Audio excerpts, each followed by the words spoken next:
నొప్పి మాయం సర్జరీ దూరం ఆపరేషన్ లేకుండా మోకాళ్ల నొప్పులకు ఆధునిక చికిత్స Prana pain clinic. Welcome to iDream. It's me Anusha Komal. ఇవాళ మనం వచ్చేసాం ప్రాణ పెయిన్ క్లినిక్ అత్తాపూర్.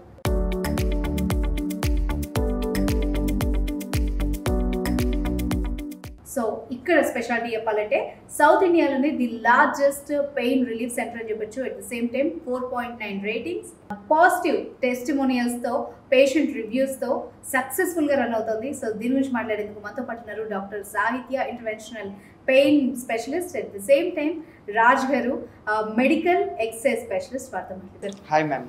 ఎక్కువగా మనం వింటున్నాం కీళ్ళవాతం కానీ, రుమటాయిడ్ ఆర్థరైటిస్ కానీ. సో వీళ్ళకి ఎక్సర్సైజ్ ద్వారా ఈ ప్రాబ్లం తగ్గుతుందా అది తెలుసుకోవాలి. చాలా మంది మాకు ఫిజియోథెరపీ సర్వీసెస్ కోసం వస్తారు, ఫోన్ చేస్తారు మ్యామ్. ఓకే. బేసిక్గా ఆర్థరైటిస్ అనేది ఇన్ఫ్లమేషన్ కండిషన్. ఇన్ఫ్లమేషన్ ఇస్ వాపు. ఓకే. అది తగ్గకుండా అండ్ కీళ్ళవాతం అంటే మల్టిపుల్ జాయింట్స్. కొంతమందికి ఉట్టి ఎల్బోస్లో ఉంటాయి, రిస్ట్లో ఉంటాయి, వేళ్ళ చివర్ల, మోకాళ్ళు, ఇంకా రకరకాల జాయింట్స్లో ఉంటాయి. ఆల్రెడీ నొప్పులు ఉన్నారా బాబు అంటే దానిపైన కూర్చొని ఇంకా ఎక్సర్సైజ్ చేపిస్తే వాళ్ళకి చిరాగ్గా ఉంటుంది, చేయలేరు. అండ్ ఇది ఒక సైకిల్లా తిరుగుతుంటుంది. నొప్పులు ఎక్కువ ఉంటాయి, ఎక్సర్సైజ్ చేయలేరు, దానివల్ల బరువు పెరుగుతారు, మోయాల్సింది మళ్ళీ జాయింట్లే, మళ్ళీ నొప్పులు వస్తూ ఉంటాయి. And information is wealth. ఎందుకంటే మేడం చిన్న 35, 40, 30స్లో ఉన్న వాళ్ళకి రుమటాయిడ్ ఆర్థరైటిస్ ఉంటే మోకాలు చిన్న అరిగిపోతుంది. కొంతమందికి తెలియని కూడా తెలియదు, ఇంకా కీళ్ళవాతం లేదు. ఎందుకంటే వాళ్ళు కుట్టి మోకాలు అరిగి మోకాలు నొప్పులోనే వస్తారనమాట. కానీ చిన్నగా ఉన్నప్పుడు 30-35లోనే మోకాలు పోగొట్టేసుకుంటారు. 30-35లో ఏంటి, ఇక్కడ అతి యంగెస్ట్ వచ్చింది 16 years పాప. ఓకే. ఎలా? సో తనకి సడన్ గా తన హాస్టల్లో ఉంది, కాళ్ళ వాపు వచ్చేసింది అనమాట. సో ఒక రోజు కాళ్ళు ఈడ్చుకుంటూ వచ్చింది చిన్న పాప. సో చూస్తే స్కాన్ చేసి చూసి ఎక్స్రే కూడా తీసారనమాట. తీస్తే మొత్తం మోకాలు అరిగిపోయింది. ఆల్రెడీ తను grade 4లో ఉంది. అంత విపరీతం. తను సర్జరీకి వెళ్ళలేని పరిస్థితి అండ్ తను నడవలేని పరిస్థితి. మోకాలు నడవాలి కదండి. సో మొహం ఉబ్బిపోయింది, చేతులు వాపులు వచ్చేసాయి. సో ఫైనల్లీ బ్లడ్ టెస్ట్ అన్ని చేసి కీళ్ళవాతం అని తెలిసింది. అండ్ ఇంకొకటి ఏంటంటే మేడం, ఎక్సర్సైజ్ కి there is a place for everything, everything in its place. There is a time for everything, everything in time. ఓకేనా మేడం? ఇక్కడ ఏంటంటే మేము ఎక్సర్సైజ్ చేపిస్తాము. ఫస్ట్ ఏంటంటే వాపులు తగ్గాక వాళ్ళకి కొంచెం పీస్ ఆఫ్ మైండ్ వచ్చాక అప్పుడు ఎక్సర్సైజెస్ చేపిస్తాం. ఎందుకంటే జాయింట్ మధ్యలో లూబ్రికేషన్ ఉంటుంది, స్టిఫ్ జాయింట్ అయిపోతుంది. లేకపోతే కదలిక అనేది ఉంటే వాళ్ళకి లూబ్రికేషన్ పెరుగుతుంది. అండ్ వీళ్ళకి చలికాలంలో కూడా వీళ్ళకి సర్టన్ రికమెండేషన్స్ ఉంటాయి. ఎట్లా అంటే థర్మల్ క్లోతింగ్ వేసుకోవడము, వులెన్ క్లోతింగ్ వేసుకోవడము, గోరువెచ్చటి నీటితో స్నానం చేశాక ఆ జాయింట్కి వామ్త్ వస్తుంది, వెచ్చదనం వస్తుంది, అప్పుడు చేయడము. And nutrition will play a very critical role. ఎందుకంటే ఒకప్పుడు మీరు హాస్పిటల్స్కి వెళ్తే బత్తాయిలు తీసుకెళ్లేవాళ్ళు కానీ గుమ్మడికాయలను, పుచ్చకాయలు తీసుకెళ్ళరు, right? So anti inflammatory foods వీళ్ళకి చాలా హెల్ప్ అవుతాయి.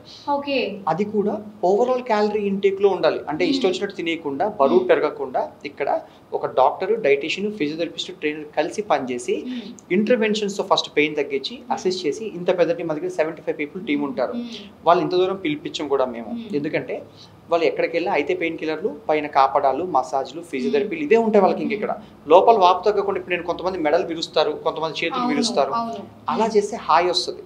సో అలా హాయిగా ఉన్నంతసేపు వీళ్ళు క్రానిక్ మెడికేషన్ సంవత్సరాల తరబడి ఉన్న వాళ్ళకి ఇంత దూరం కూడా మేము పిలిపించాం అన్నమాట.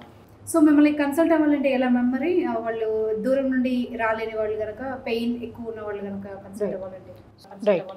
సో ఫస్ట్ డయాగ్నోసిస్ అంటే వీళ్ళకి చాలా మంది ప్రిస్క్రిప్షన్స్ ఇవన్నీ ఉంటాయి. అండ్ రీసెంట్ ఎక్స్రేస్ కానీ ఏమైనా ఉన్నా కూడా ఫస్ట్ మేము OP consultation free of cost ఉంటుంది. Just phone call. ఇక్కడ మేము ఫోన్ కాల్స్ ఫిల్టర్ చేస్తుంటాం. రోజుకి ఆల్మోస్ట్ 1400-1500 ఫోన్ కాల్స్ వస్తుంటాయి. అందులో ఈ కీళ్ళవాతం సీజన్ ఇప్పుడు స్టార్ట్ అయిందనమాట. సో వాళ్ళు చాలా మంది ఫోన్ చేస్తూ ఉంటారు. అయితే ఇక్కడ డాక్టర్స్, ఫిజియోథెరపిస్ట్ అండ్ డైటీషియన్స్ వీళ్ళు అందరూ సర్టిఫైడ్, క్వాలిఫైడ్ పీపుల్ కాల్స్ మాట్లాడి అవన్నీ ఫిల్టర్ చేస్తారు. అసలైతే ఈ కీళ్ళవాతం నొప్పి ఉందా లేదా, ఎంత ఉధృతిలో ఉంది, ఇవన్నీ నాకు బ్లడ్ టెస్ట్ ద్వారా తెలిసిపోతాయి. ఆ రిపోర్ట్స్ అన్ని నేను చూస్తాను ఎవ్రీ ఈవినింగ్.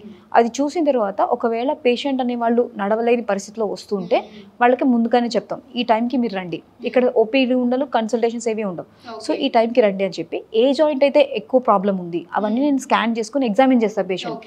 దాని ద్వారా ఆ స్పెసిఫిక్ జాయింట్కి ట్రీట్మెంట్ చేస్తాను అనమాట. ట్రీట్మెంట్ చేసిన తర్వాత మిగతా జాయింట్లకు కూడా ఆ రేంజ్ ఆఫ్ మోషన్స్ బిగుసుకుపోయిన ఉంటాయి కదా, వాటి ఎలా తగ్గించాలి ఏంటి అనేది నేను అనలైజ్ చేసి వాళ్ళకి హెల్ప్ చేస్తాను.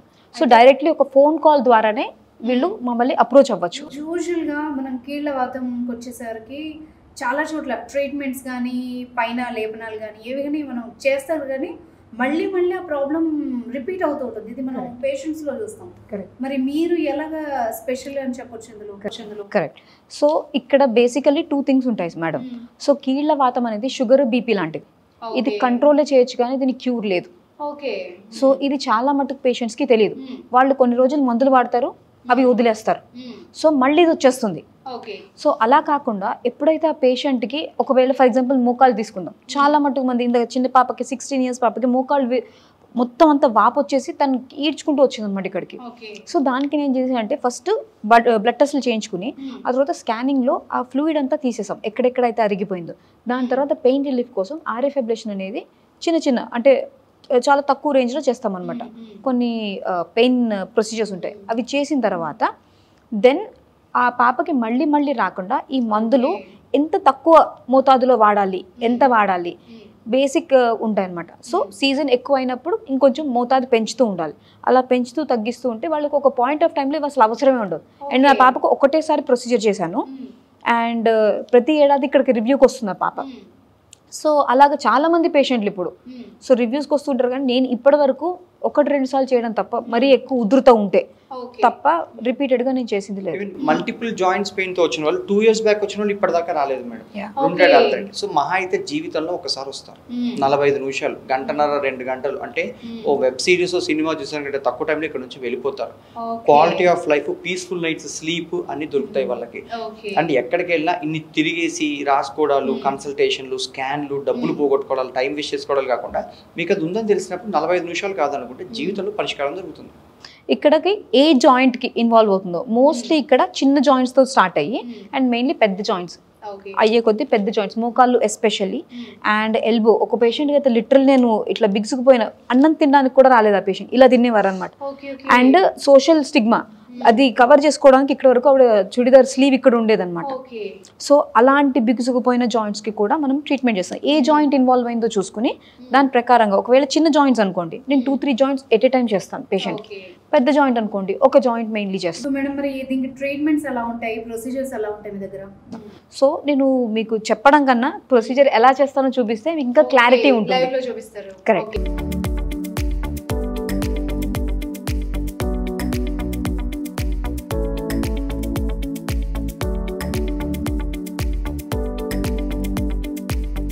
సో వ్యూవర్స్ చూసారు కదా, మీరు కనుక ప్రాణ పెయిన్ క్లినిక్ని కాంటాక్ట్ చేయాలనుకుంటే స్క్రీన్ మీద ఉన్న నెంబర్ని డయల్ చేసేయండి. Thank you so much sir. Thank you ma'am. Thank you.